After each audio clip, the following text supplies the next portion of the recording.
মালদহের কালিয়াচক থানার কালিয়াচক ১ নম্বর গ্রাম পঞ্চায়েতের রাজনগর মডেল বাজারে বাজার কমিটির একটি পরিত্যক্ত ঘর থেকে ১০টি তাজা বোমা উদ্ধার হওয়ায় চাঞ্চল্য ছড়িয়েছে। এর মধ্যে রয়েছে ৬টি দড়ি বোমা ও ৪টি বল বোমা। খবর পেয়ে ঘটনাস্থলে পৌঁছায় সিআইডি বোম স্কোয়াড। ব্যাগের মধ্যে থাকা বোমাগুলি উদ্ধার করে নিষ্ক্রিয় করা হয়। দমকল বাহিনী ও কালিয়াচক থানার পুলিশ কঠোর নিরাপত্তার মধ্যে দিয়ে গোটা প্রক্রিয়া সম্পন্ন করে। আমাদের মডেল বাজার, রাজনগর মডেল বাজার বলে, কম্পিউটার পাশেই বহুত দিন থেকে ওই পার্টি অফিসটা বন্ধ ছিল। তার মানে ওখানে 10টা বোমা রেখে গেছে। হ্যাঁ, তো 10টা বোম রেখেছে, সেটা সাদাকে ইনফরমেশন করেছে, তার জন্য সাদা এসেছিলো, ওখান থেকে বোমটা উদ্ধার করে বোমটা বাস্ট করেছে।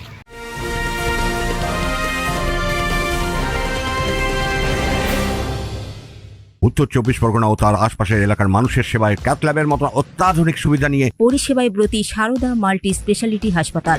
একই ছাদের তলায় মানুষ সাধারণ চিকিৎসা থেকে শুরু করে ২৪ ঘন্টা cath lab, MRI, CT scan, এনআইসিইউর মতো সুবিধা এবার থেকে পেয়ে যাবেন সারদা মাল্টি স্পেশালিটি হাসপাতালে। প্রয়োজনে যোগাযোগ করুন 033-2592-0730, 2593-0730, 2593-3562 ও 9331275635 নম্বরে। আমাদের ঠিকানা Royal Park, Kalyani expressway, Barrackpore, Kolkata ৭,১২১। সারদা মাল্টি স্পেশালিটি হাসপাতাল, পরিষেবাই হোক আমাদের মূল লক্ষ্য। এটা কারা রেখে গেছে সেগুলো আমি বলতে পারবো না, ঠিক আছে?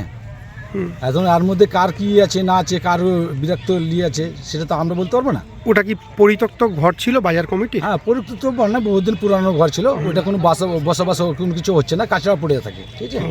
মানে বাজার কমিটির ঘর ছিল? বাজার কমিটির অফিসটা। ও, কিভাবে দেখতে পেলে যে বোমা ছিল? কিভাবে দেখতে পেলো, কিভাবে ইনফরমেশন হলো, সেটাও আমি বলতে পারবো না।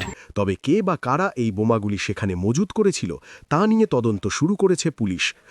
তনুজ জৈনের রিপোর্ট, নিউজ বেঙ্গল টুডে।